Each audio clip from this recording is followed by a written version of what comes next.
Hapa niliposimama ni sehemu ambayo ina mlango mkubwa kuingilia Imboru Sekondari, moja kati ya shule ambayo tunategemea mengi, kusikia mengi siku ya leo, na tutazungumza na mkuu wa shule ya sekondari Imboru Sekondari. Tutazungumza naye kuhusiana na shule hii. Ni shule ambayo ina muda mrefu kidogo. Tutapata historia, lakini pia namna ambavyo imekuwa ikifundisha masomo mbalimbali kwa vitendo katika shule hii. Na hapo tuna bango fulani liko hapa, inaitwa Catholic Diocese of Mbulu. Ni Imboru Sekondari, PO Box 25. Shule miongoni mwa shule ambazo examination number ni 0368. Shule hii tutashuhudia mambo mengi ambayo siku ya leo nitakuonyesha, na pengine hujui nini ambacho kinafanyika hapa. Wanafunzi wengi wamepitia hapa ambao wako kwenye ajira mbalimbali, na pengine tuipate historia kwa ufupi kuhusiana na shule hii. Kwa hiyo karibu sana. Kwanza tutataka kumjua yeye ni nani, na pengine tujue historia fupi kwa udogo sana ya Imboru Sekondari, pengine ilipoanza na sasa hivi, na hali kadhalika kuhusiana na matokeo ya shule hii. Karibu sana. Asante ndugu mtangazaji. Kwa majina naitwa Sister Anna Makundi wa shirika la kimisionari Evangelizing Sisters of Mary. Mimi niko hapa shule ya sekondari Imboru kama mkuu wa shule, na vile vile nasaidiana na masista wenzangu watatu. Mmoja kwenye ofisi ya pesa, mmoja anashughulikia maktaba, na mwingine ni nesi wa shule. Sekondari ni shule kongwe, ilianza mwaka 1974 kidato cha kwanza mpaka cha 4 kwa mchipuo wa kilimo, na baadaye mwaka 1996 kidato cha 5 kikaanza. Hii shule kwa kweli imetoa watu wengi mashuhuri wanaofanya kazi serikalini pamoja na sekta binafsi. Tangu ilipoanza hii shule mpaka sasa hivi inafanya vizuri, na basi kwa matokeo ya mwaka jana pia yalikuwa mazuri sana. Kwa kidato cha 6 wanafunzi waliofanya mtihani walifaulu wote, walikuwa 78. Waliopata daraja la kwanza walikuwa 20, daraja la pili 49, daraja la 3 19. Kulikuwa mna division 4 wala 0. Kwa kidato cha pili nao walikuwa wanafunzi 48, 38 wakapata daraja la kwanza, 6 daraja la pili, 3 daraja la 3, na 1 daraja la 4. Siri kubwa ni nini hasa ukilinganisha na shule zingine? Kwanza kabisa swala la maadili. Watoto wanafundishwa maadili na wanayafuata vyema, kwa hiyo wana nidhamu ya hali ya juu. Na kikawaida ukishakuwa na nidhamu, ni wazi tu kitaaluma utafanya vizuri. Basi kitaaluma tunao walimu mahiri wa kutosha kwa kila somo, na wanafundisha vizuri, na tunamaliza syllabus kwa wakati, na tunafanya marudio kwa muda mrefu, na vile vile watoto wanaandaliwa kwa semina mbalimbali jinsi ya kujiandaa kwa ajili ya mitihani yao ya ndani pamoja na ile ya taifa. Hizi zaidi, kwanza tuna masomo ya sayansi, somo la kilimo, somo la fizikia, somo la kemia, na somo la biolojia. Sambamba na haya masomo, wanafunzi wanajifunza kwa vitendo. Kwanza kabisa tuna mradi wa panya ambao unawasaidia sana wanafunzi wa kidato cha 6. Tuna mradi pia wa sungura ambao ni sambamba na hiyo kwa ajili ya vitendo. Tuna mradi wa samaki, na pamoja na hayo pia tuna bustani ya mboga mboga ambayo pia inaonyesha miche mbalimbali. Wanajifunza magonjwa mbalimbali kutokana na hii bustani. Vile vile tuna ng'ombe wanawasaidia sana katika vitendo, hasa hao wa sayansi. Kwanza kabisa kwa sasa hivi tunatangaza nafasi za kidato cha 5. Dirisha lilishafunguliwa kwa tahususi zifuatazo. Tuna tahususi ya PCM, PCB, PGM, CBG, CBA, EGM, HGK, HGL, HKL na HGA. Kwa mzazi wote ambaye anataka kumleta mwanafunzi lazima awe na sifa zifuatazo. Awe amefaulu kwa daraja la kwanza, la pili au la 3 katika masomo yake mtihani wa kidato cha 4, na vile vile katika tahususi atakayochukua awe na C3 na kuendelea. Basi ili aweze kutupata anaweza kuwasiliana nasi kwa namba zifuatazo: 0714032 190.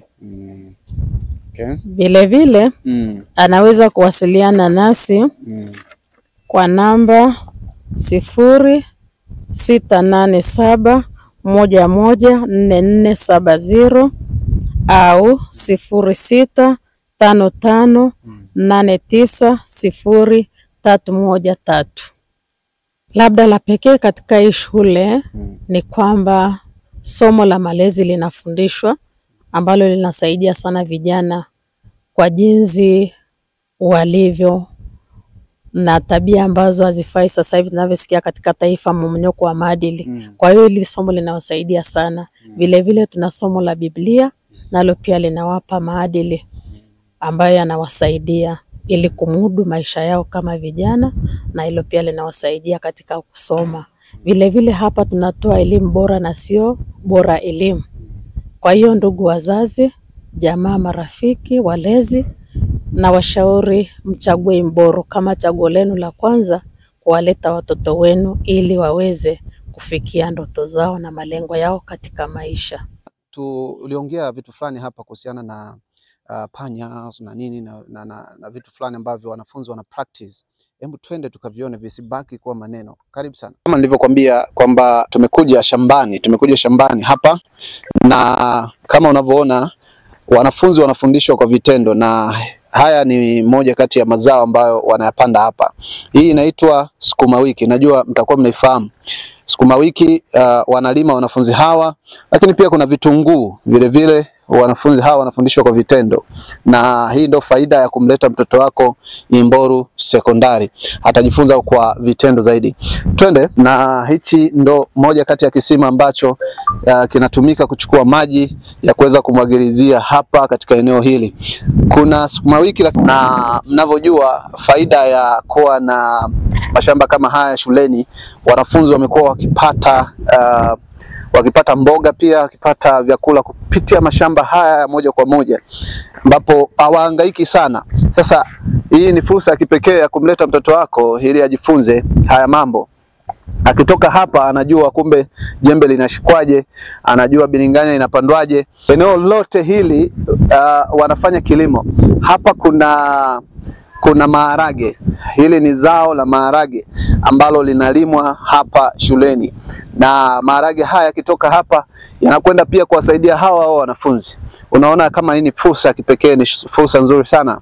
Na kule kwa mbali kama unavyoona kule kuna ndizi jamani, umeona kuna ndizi kule, kuna ndizi kule cameraman, umeona kuna machungwa kule naona. Kwa hiyo ni shule miongoni mwa shule ambazo ni shule tofauti sana. Nimependa sana hizi biringanya hapa. Ukiangalia hii biringanya hapa ina afya kabisa, hii ina afya nzuri sana. Kwa hiyo ni moja kati ya vitu ambavyo vya kujivunia sana sana. Jingine la samaki. Kuna eneo moja hapa wanafuga samaki hapa shuleni. Kwa hiyo nikukaribisha sana, twende moja kwa moja kameramani, twende kwenye samaki. Kizuri kikubwa ambacho kinafanyika eneo hili ni ufugaji wa samaki. Na kama tulivyokuambia mara ya kwanza, kuna miradi mingi sana inafanyika hapa na vitu vingi vinaofanyika hapa kwa wanafunzi na shule kwa ujumla. Na tukasema tusiondoke bure. Tuzungumze na mmoja kati ya msimamizi wa eneo hili la samaki. Tutaona kuna samaki wengi hapa. Na ngoja tuzungumze kwanza na msimamizi. Karibu sana ndugu yangu. Kwanza nikupongeze sana na hongera sana. Tukujue kwanza unaitwa nani? Kwa jina naitwa Edward Samuel. Ndio msimamizi wa miradi hapa, ikiwemo hapa bwawa pamoja na miradi mingine. Okay. Ndio. Tumependa sana kila ambacho kinafanyika hapa Imboru Sekondari. Na wazazi pengine hawakutegemea kuona hichi ambacho kinafanyika hapa. Imekuwa ni ni mfano wa kuigwa kwa sababu wanafunzi inaonekana wanajifunza kwa vitendo. Sasa tunataka tujue machache kuhusiana kwanza na bwawa hili la samaki hapa. Kwanza mlifikiriaje na mnafanyaje kuhusiana na kufuga samaki? Kwanza kwenye kufikiria hapa hii katika maboresho ya miradi ya shule, kama mkuu wa shule kushirikiana na watu ambao tunahusika na miradi, tulifikiria jambo la kufanya la tofauti. Tukaona kwamba mradi wa samaki ni mradi ambao unalipa, na wanafunzi wetu wanaposoma hapa wakipata mafunzo kama haya yataenda kuwasaidia huko waendako. Kwa hivyo tukaanzisha mradi huu kwa ajili ya wanafunzi kujipatia mboga pamoja na pia kujifunza. Okay, hongereni sana. Na wanafunzi wanajifunza hapa, ndio wanajifunza, kwa vitendo kabisa. Kwa vitendo kabisa. Na hapa nafasi ya kuja na kufanya shughuli kabisa. Ndio. Aha, sawa. Sasa hem, tuambie samaki mnafanyaje mpaka wanakuwa hivi, labda kuna chakula na nini? Kwanza, hatua ya kwanza kabisa ni kwenye kuliandaa bwawa lenyewe. Kabla ya kuleta samaki wako vifaranga wale, inabidi kwanza uandae mazingira ya bwawa, ikiwemo ni pamoja na kulirutubisha. Nikimaanisha nikiongelea kuhusu kulirutubisha, tunapoweka maji kwanza kuna kiasi cha mbolea ambacho tunaweka ili kupata huu kijani unaoona hapa. Huu kijani. Nikasema labda maji ni machafu labda. Hapana. Huu kijani ni salama kabisa kwa samaki. Tunarutubisha bwawa, likisha kuwa na maji yakishabadilika kuwa ya kijani, ndipo tunaweka sasa samaki. Ndio, na pamoja na kutafuta huu kijani, lakini pia tunaangalia kiasi cha kijani cha maji, hatakiwi yazidi ukijani. Ndio. Sawa. Na pengine wanakula nini hawa samaki? Kwa hapa sisi tunawachanganyia chakula. Kuna ratio ya kuchanganya chakula ikiwepo pumba, mashudu kiasi pamoja na broiler mix, tunachanganya pia na dagaa kidogo. Okay, pengine changamoto za ufugaji wa samaki huwa ni zipi hasa? Changamoto samaki, kwanza kwenye mradi wa samaki changamoto huwa sio nyingi sana kama ufugaji wa wanyama wengine, kwa sababu magonjwa yao sio mengi sana. Ugonjwa hasa unaowasumbua ni ugonjwa wa fungus, ambao ule tu ukishaweka, kuna namna ya kuweka chumvi ile inakuwa inasaidia kwa haraka. Ndio. Na ni aina gani wa samaki hawa ambao wako hapa? Hawa ni aina ya kambale. Kambale wako aina tofauti, lakini hawa ambao sisi tunafuga hapa ni aina ya combat, ambao ni kambale wazuri wanaokuwa kwa haraka. Ndio. Sawa. Na huwa wanakuwa kwa muda gani labda samaki? Kwa hapa, kwa mazingira haya ya baridi, huwa tunaenda mpaka mwaka, japo ni miezi 8 pale, lakini sisi tunaenda mpaka mwaka mmoja. Ndio. Na mnategemea kiasi cha samaki wa kiwango gani kwa ukubwa huu labda waliomo humu? Huku kidadi iliyoko tuliweka vifaranga 800. Ndio. Na mnategemea sasa hapo wawe wangapi labda kwa eneo, kulingana na bwawa letu hawa tuwazalishi. Kwa hiyo wakishakomaa, kama hapa tuna miezi 2 tu, baada ya hapo tutavuna waende kwa ajili ya matumizi kwa wanafunzi. Kwa hiyo humu hawazaliani? Humu hawazaliani, ndio. Na kinachowazuia labda wasizaliane? Ni aina ya kambale ambayo tunawafuga sisi. Ndio. Sawa. Basi mimi ni kushukuru sana. Labda unaweza kuambiaje sasa wazazi pengine walioko mikoani, walioko maeneo mbalimbali juu ya kile ambacho kinafanyika hapa? Inawezekana wanafunzi wanajifunza kwa vitendo. Sawa kabisa, kama ulivyosema, wanafunzi hapa wanajifunza kwa vitendo, lakini pia tunawashauri wazazi. Hapa kuna mambo mengi, katika miradi iko mingi, na tunawashirikisha wanafunzi kwa namna tofauti ili wanapotoka hapa wawe na kitu ambacho wamejifunza nje na masomo yale ambayo wanayasoma, lakini pia na masomo yanayosoma, kwa sababu pia kuna mchepuo wa kilimo hapa. Sasa wanapofika kule nyumbani, wazazi wawasupport kwa kile ambacho wamejifunza hapa. Wanapoenda kule nyumbani, tuna miradi ya sungura hapa, tuna miradi tofauti. Kwa hivyo kile walichojifunza, mtoto kama yuko interest na kujiendeleza, wazazi tulisema tutakuja kuona panya moja kati ya project ambayo inafanyika hapa, na hawa ndio panya weupe. Huwezi amini, panya hawa wameweza kuzaliana, wameweza kuletwa hapa, wamefika panya wengi sana, karibu panya 800. Karibu panya 800 kwa mwaka mmoja, panya 800. Unaona ni jinsi gani ambavyo wanafunzi hawa wanakwenda ku-practice kitu ambacho wamekifanya wenyewe. Sasa hili ni jambo la kipekee sana. Hebu cameraman shuka waonyeshe kabisa hapo karibu hapo. Umeona panya kama huyu kalelewa hapa kwa mwaka mmoja. Unaona ni kitu cha kushangaza sana. Kwangu mimi nimefurahi sana kuona panya hawa. Ni sehemu chache sana kuona panya hawa, na leo tunawaona Imboru Sekondari. Na mimi niwapongeze sana kwa jambo hili. Sasa kama nilivyosema, hili ni jambo la kipekee, na mwanafunzi ukimleta hapa atajifunza vitu kwa vitendo. Umeona atajifunza vitu kwa vitendo, na muona panya wale kwako kule. Aise, jambo zuri sana hili ambao mlikuwa mnasubiri kuona panya hapa, basi ndo hawa sasa. Muona walivyo wengi, panya karibu 800 na kitu. Yes. Panya hawa kiukweli kabisa ni kwamba wameletwa hapa mwaka mmoja ulioisha wakiwa wachache sana, kama 8 hivi, 5. Kwa hiyo hawa wote unaoona kwa sasa hivi ni panya ambao wamezalishwa hapa, wamelelewa hapa mpaka kufikia kiwango hichi. Unaona jinsi gani ambavyo wanafunzi hawa na shule hii inaweza ikawalea wanafunzi katika hali ya vitendo zaidi.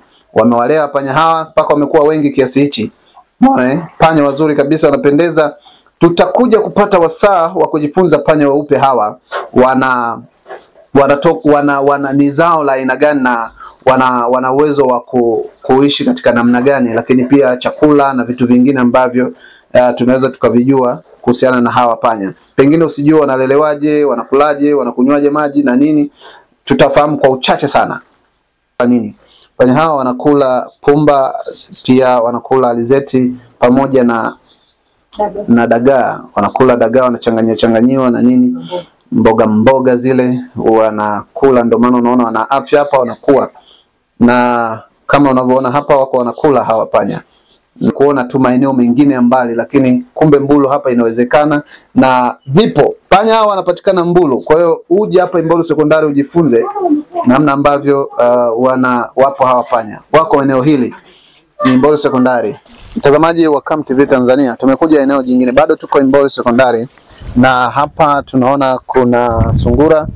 Tumesema kwamba tutatembea kwenye project zote ambazo zinafanyika hapa Imboru Sekondari, na hawa ni sungura ambao wanafugwa hapa. Kwa hiyo wanafunzi wanajifunza pia kufuga sungura, na hapa sungura wako wengi kidogo, na tukiangalia banda jinsi lilivyo hapa, tunaona vyumba vyote hivi vimejaa sungura. Sungura wako kama wangapi hapa? Wako kama wangapi? Wako kama 60. Kama 60 eh? Ndiyo. Na huwa wanakula nini labda sungura kama wanakula nini labda? Wanatumia majani. Ndiyo. Majani tu peke yake au kuna vyakula vingine?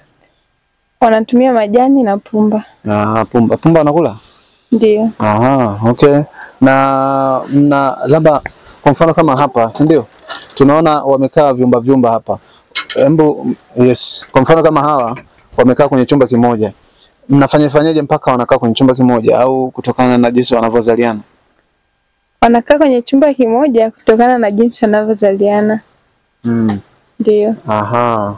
Kwa hiyo wanakaa kwenye chumba kimoja kutokana na wanavyozaliana. Ndiyo, kila mama anaishi na watoto wake. Baada ya muda wakishakuwa kila sungura anajitegemea. Wanahamishwa kwanza mama, baadaye wanabaki watoto. Watoto pia wakishakuwa kufikia umri wa kuzaliana, kila mtoto anajitegemea pia. Okay. Ndiyo. Hongereni sana. Mimi nimetokea mkoa wa Kigoma. Kigoma. Watu wa Kigoma Mwaraye.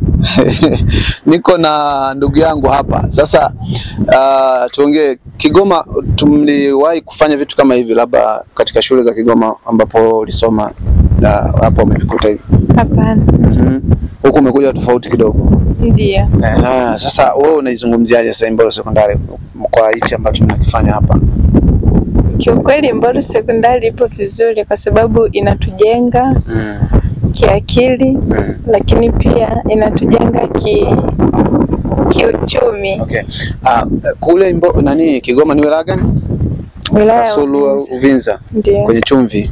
Sawa. Sasa unawaambiaje sasa wazazi huko nyumbani wanaokutazama kupitia Come TV Tanzania kwamba Kigoma wanafunzi wanafikaje hapa Imboru Sekondari? Kufika hapa ni rahisi sana kwa sababu mawasiliano yapo, lakini pia ninawashauri wazazi wenye watoto waleta shule ya sekondari Imboru kwa sababu nje na elimu tunapata vitu vingi kama kufuga sungura, kulima bustani. Hii inatusaidia kutokana na jinsi dunia yetu inavyoenda, ajira kidogo ni shida. Kwa hiyo muda unasubiri ajira nyumbani, ujuzi umeupata Imboru Secondary School unaweza kukusaidia nyumbani kufuga sungura, kulima bustani na ikakusaidia kupata pesa. Ukitoka hapa utaenda kufanya kweli ambao yani kulima, kufanya nini ulivyofundishwa hapa? Ndio. Wazazi wataenjoy, ndio? Ndio. Aha, sawa. Basi toa shukrani kwa wazazi hapa kidogo na walimu ambao wamekufundisha haya. Ninawashukuru wazazi pamoja na walimu kwa yote wanayotusaidia tuwapo hapa shuleni, lakini pia turudipo nyumbani. Basi na pazuri. Hapa kuna bwawa jingine. Kuna kabwawa fulani hapa. Hembu kameramani tuonyesha hapa. Hapa bana utafikiri ni bwawa la kunyweshea nini? Kunyweshea mifugo lakini kiukweli sio bwawa la kunyeshea mifugo. Hili ni bwawa ambalo limetengenezwa kitaalam sana. Bwawa la kwanza tuliona kuna samaki aina fulani hivi, kambare, na hapa kuna samaki wa aina nyingine wako msijua tutawaonaje, lakini wako ndani huku chini. Perege, wanaitwa perege. Kwa hiyo hapa jamani sijui nisemeje, wanajifunza vitu vingi kweli. Kwa hiyo humu kuna perege. Perege ni aina fulani hivi ya samaki Tilapia fish. Okay, tilapia fish. Kwa hiyo ni samaki ambao kiukweli wana faida kubwa sana kwa wanafunzi hawa ambao wanajifunza hapa, lakini pia wanapata pia mlo Just tumeikuta tu hapa shuleni. Walimu wanaelekeza vizuri. Ndio. Kwa kufuga sungura, si ndio? Ndio. Fanyaje kwa wakitaka kula? Tunakata majani tuna. Mnajuaje muda wa sasa hao wanatakiwa wale sasa hivi? Kwa mfano kama tunalisha asubuhi zeni muda jioni tena tunawapa majani. Kuna asubuhi alafu kuna jioni. Sungura wanazalianaje? Unachukua dume na jiko unaweka sehemu moja. Wanazaa watoto wangapi? Siku wanazaa 5 6 hivi. Ndio. Okay. Na hao sungura ukiwaangalia vizuri, si ndio? Wanawezaje kukaa na watoto? Yaani nasikia kuna wana kulaga watoto hao. Ndio, unaweza kuacha hapo watoto unahamisha sehemu nyingine sungura. Na muda muda kufika unanyonyesha na unampeleka pale ananyonya na then unamrudisha. Unatoa na kuna nini, si ndio? Ndio. Okay, nyumbani ni wapi wewe? Karatu. Yes. Arusha. Na wewe? Moshi. Na wewe hapa? Shinyanga. Ndugu zangu, mnaona sasa jinsi Imboru ilivyo vizuri kwamba wanatoka mikoa tofauti, Shinyanga, Arusha, Moshi, si ndio? Kule kuna mwisho wa reli Kigoma.